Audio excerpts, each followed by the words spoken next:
ವಿಷ ಕೊಟ್ಟಾದರೂ ಪರವಾಗಿಲ್ಲ ಅಥವಾ ವಿಷ ಕುಡಿದಾದರೂ ಪರವಾಗಿಲ್ಲ, ಆಯಿತಾ. ನಾನು ಬೀದಿಯಲ್ಲಿ ರಗಳೆ ಮಾಡೋವನೇ, ಬೀದಿಯಲ್ಲಿ ಹೊಡೆದಾಟ ಮಾಡೋವನೇ ಅಂತನ್ನೋ ಪ್ರವೃತ್ತಿ ಜಾಸ್ತಿ ಆಗುತ್ತೆ. ನಾನು ಬರೀ ಸ್ಟೇಟ್ ಬಗ್ಗೆ ಹೇಳ್ತಾ ಇಲ್ಲ, ಎಲ್ಲ ಆಡಳಿತ ವ್ಯವಸ್ಥೆ ಅಮೆರಿಕಾಯಿಂದ ಹಿಡಿದು ಶ್ರೀಲಂಕಾವರೆಗೂ ಎಲ್ಲ ಆಡಳಿತ ವ್ಯವಸ್ಥೆಯೂ ಕೂಡ ಅಲ್ಲೋಲ ಕಲ್ಲೋಲವಾಗ್ತಕ್ಕಂತಹ 3 ತಿಂಗಳು ಯುಗಾದಿ ಕಳಿಬೇಕು. ಚಂದ್ರನೂ ಮೇಷರಾಶಿಗೆ ಹೋಗಿ ಮೇಷಕ್ಕೆ ರವಿಯೂ ಹೋದ ನಂತರ ಈ ದೋಷಗಳು ಪರಿಹಾರ ಆಗ್ತದೆ. ಸೊ ಅದರ ಭಾಗವೇ ಅಲ್ವೇ ರಾಜ್ಯವೂ ಕೂಡ.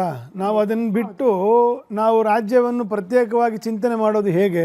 ಅದರಲ್ಲೇ ಒಬ್ಬ ಸಿದ್ದರಾಮಯ್ಯನವರು ಸಿಕ್ಕಾಕೊಂಡಿರ್ತಾರೆ, DK ಶಿವಕುಮಾರ್ ಸಿಕ್ಕಾಕೊಂಡಿರ್ತಾರೆ, ನಮ್ಮಂಥವ್ರು ಎಲ್ಲರೂ ಅದರಲ್ಲೇ ಇದ್ದೀವಲ್ಲ. ಯಾರೇನು we are not, nobody is ordinary, nobody is special. ಆದರೆ ಆ ಸಾಧನೆ ಮಾಡ್ಕೊಳ್ಬೇಕು ಅನ್ನೋದಕ್ಕೆ ಗ್ರಹಾನುಕೂಲ ಇರಬೇಕು. ಗುರುಬಲ ಇಲ್ಲ, ಜನ್ಮ ಲಗ್ನಕ್ಕೆ ಜನ್ಮ ಶನಿ ಬಂದಾಯಿತು. ಈ ಗ್ರಹಾರಿಷ್ಟಗಳು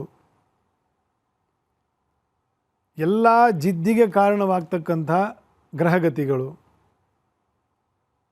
ರಾಹುವಿನ ಕೇಂದ್ರವನ್ನು ಶನಿಯ ಕೇಂದ್ರವನ್ನು ದಾಟಿ ಮುಂದೆ ಹೋಗ್ತಕ್ಕಂಥ ತಿಂಗಳುಗಳು. ಇಂಥ ಸಮಯದಲ್ಲಿ ಒಂದು ಪಕ್ಷ ಯಾವುದೋ ಅಜ್ಞಾತ ಕಾರಣದಿಂದ ಸರ್ಕಾರದ ನಾಯಕತ್ವ ಬದಲಾದರೂ ಕೂಡ ಇವ್ರ ಕೈಲಿ ಉಳಿಸ್ಕೊಳ್ಳೋಕ್ಕೂ ಆಗೋದಿಲ್ಲ ಅದನ್ನು. ಆ ರೀತಿಯ ಸನ್ನಿವೇಶಗಳು ಉಂಟಾಗ್ತದೆ. ಹಾಗಾಗಿ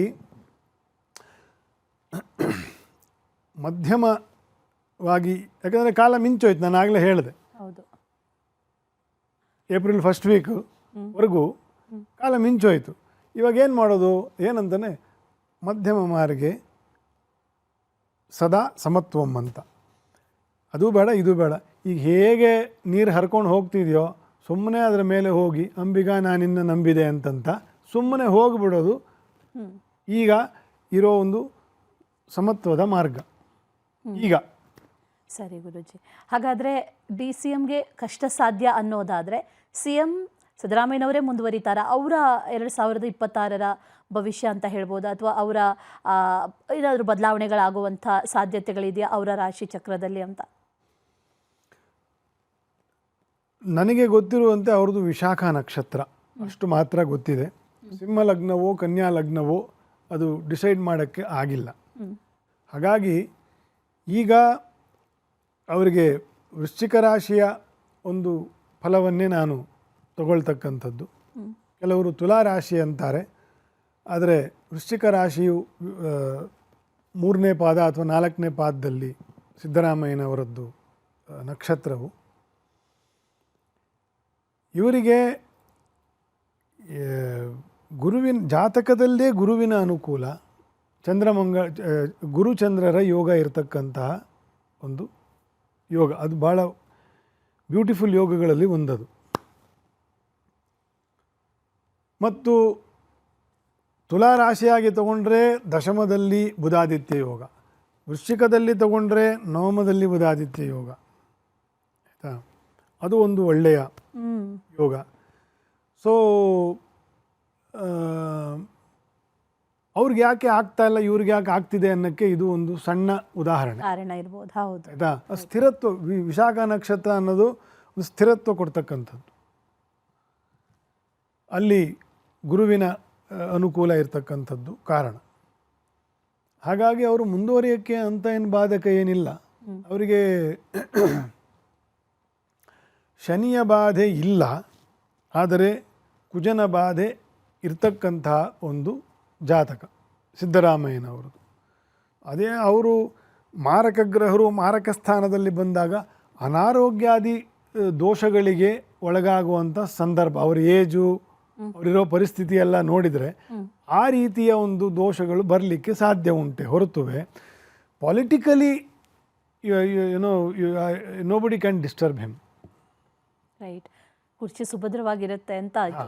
ಹಾಗಾದರೆ ರಾಜಕಾರಣದ ಜೊತೆಯಲ್ಲಿ ನಮಗೊಂದಷ್ಟು ಪ್ರಶ್ನೆಗಳಿರೋದು, ಈ ಬಾರಿ ಮಳೆ ಬೆಳೆ ಹೇಗಿರುತ್ತೆ, ರೈತರ ಪರಿಸ್ಥಿತಿ ಏನು? ಯಾಕಂದರೆ ಈ ವರ್ಷ ಗಮನಿಸಿದ್ರೆ 2025ರಲ್ಲಿ ರೈತರ ಪರಿಸ್ಥಿತಿ ತೀರಾ ಕಷ್ಟವಾಗಿತ್ತು. ಒಂದು ಕಡೆ ಅತಿವೃಷ್ಟಿ, ಕೆಲವು ಕಡೆಯಲ್ಲಿ ಅನಾವೃಷ್ಟಿ, ಎರಡೂ ಸಿಕ್ಕಾಪಟ್ಟೆ ಇದ್ದಂಥ ಸಂದರ್ಭ. ಅದನ್ನು ಬ್ಯಾಲೆನ್ಸ್ ಮಾಡೋದೇ ರೈತರಿಗೆ ಬಹಳ ಕಷ್ಟ ಆಯಿತು. ಮುಂದಿನ ವರ್ಷ 2026 ಹಾಗಾದರೆ ರೈತರಿಗೆ ಹೇಗಿರುತ್ತೆ, ಪ್ರಕೃತಿ ಮೇಲೆ ಯಾವ ರೀತಿ ಪರಿಣಾಮಗಳಾಗುತ್ತೆ ಅಂತ ಗುರೂಜಿ? ನೋಡಿ, ಇದು ಯುಗಾದಿಯ ಫಲದ ಚಿಂತನೆಯಲ್ಲಿ ಬರಬೇಕಾಗಿರೋ ಪ್ರಶ್ನೆ. ಆದರೂ ಕೂಡ ರವಿಯ ವರ್ಷವೇ ಮುಂದುವರೆದು ಮುಂದಿನ ಯುಗಾದಿಗೆ ಫಲ ಬದಲಾವಣೆ ಆಗೋದ್ರಿಂದ ಸಂಕ್ಷಿಪ್ತವಾಗಿ ಹೇಳಬೇಕು ಅಂತಂದರೆ, ಏನು ಆರಂಭದಲ್ಲಿ ಇದೆ ಈ ಧನುರಾಶಿ ಮತ್ತು ಮಕರ ರಾಶಿಯ ಲಕ್ಷಣಗಳು ಏನಿದೆ, ಇದರ ಪ್ರಕಾರ ಈ ಮಳೆ ಬೆಳೆಗಳಿಗೆ ಒಂದು ಇವಾಗ ಏನು ಸಂಕಷ್ಟ ಪಡ್ತಾ ಇದ್ದಾರೆ ಅದು ಇನ್ನೂ ಒಂದು 10% ಜಾಸ್ತಿ ಆಗುತ್ತೆ ಈ ವರ್ಷ. ಗ್ರಹಾರಿಷ್ಟಗಳು ಅನುಕೂಲಕರವಾಗಿರ್ತಕ್ಕಂತಹ ಕೇಂದ್ರಗಳಲ್ಲಿ ಸಂಚಾರ ಇಲ್ಲದೇ ಇರೋದು ಕಾರಣ. ಅದಕ್ಕೆ ಮುಖ್ಯವಾಗಿ ಈ ಚತುರ್ಗ್ರಹ ಪಂಚಗ್ರಹ ಯೋಗಾದಿಗಳು ಇವೆಲ್ಲ ಅಕಾಲದಲ್ಲಿ ತರ್ತಕ್ಕಂತಹ ಮಳೆ, ಬಿರುಗಾಳಿಗಳು ಇತ್ಯಾದಿ. ಇವಾಗ ಅನಿರೀಕ್ಷಿತವಾಗಿ ಹೇಳ್ತಕ್ಕಂತಹ ಚಂಡಮಾರುತಗಳು. ಬೆಂಗಳೂರಿನಲ್ಲಿ ಈ ಸದ್ಯಕ್ಕೆ 15 ದಿನವೋ 1 ತಿಂಗಳಿಂದನೂ ಮಳೆ ಬಿಟ್ಟಿದೆ ಅಷ್ಟೇ. ಹೌದು, ಅಲ್ಲಿವರೆಗೂ ನಮಗೆ ಇನ್ನೂ ಏನು ಮಳೆಗಾಲದಿಂದ ಹೊರಗಡೆ ಇದೀವೋ ಇಲ್ಲವೋ ಅಂತಂತಾನೆ ಗೊತ್ತಾಗ್ತಿರಲಿಲ್ಲ. ಉತ್ತರ ಹೊರನಾಡಿನಲ್ಲಿ, ದಕ್ಷಿಣ ಒಳನಾಡಿನಲ್ಲಿ ಅಲ್ವಾ. ಈ ರೀತಿಯ ಒಂದು ದೋಷಗಳು ಇನ್ನೂ ಒಂದು 10% ಜಾಸ್ತಿ ಆಗುತ್ತೆ ಮುಂದಿನ 26ನೇ ಇಸವಿಗೆ. ಈ ಕೃಷಿಯ ವಿಷಯದಲ್ಲಿ, ಮಳೆಯ ವಿಷಯದಲ್ಲಿ ಈ ದೋಷಗಳು ಹೆಚ್ಚು ಆಗ್ತಾ ಇರತಕ್ಕಂಥದ್ದನ್ನು ನಾವು ವರ್ಷದಿಂದ ವರ್ಷಕ್ಕೆ ಅದು ಕಡಿಮೆ ಆಗ್ತಾ ಇಲ್ಲ, ಅದು ಇನ್ನೂ ಸ್ವಲ್ಪ ಜಾಸ್ತಿನೇ ಆಗ್ತದೆ. ನಾವು ಇಷ್ಟೊಂದು ಜನಸಂಖ್ಯೆಯ ಒಂದು ಪರಿಸ್ಥಿತಿಯಲ್ಲಿ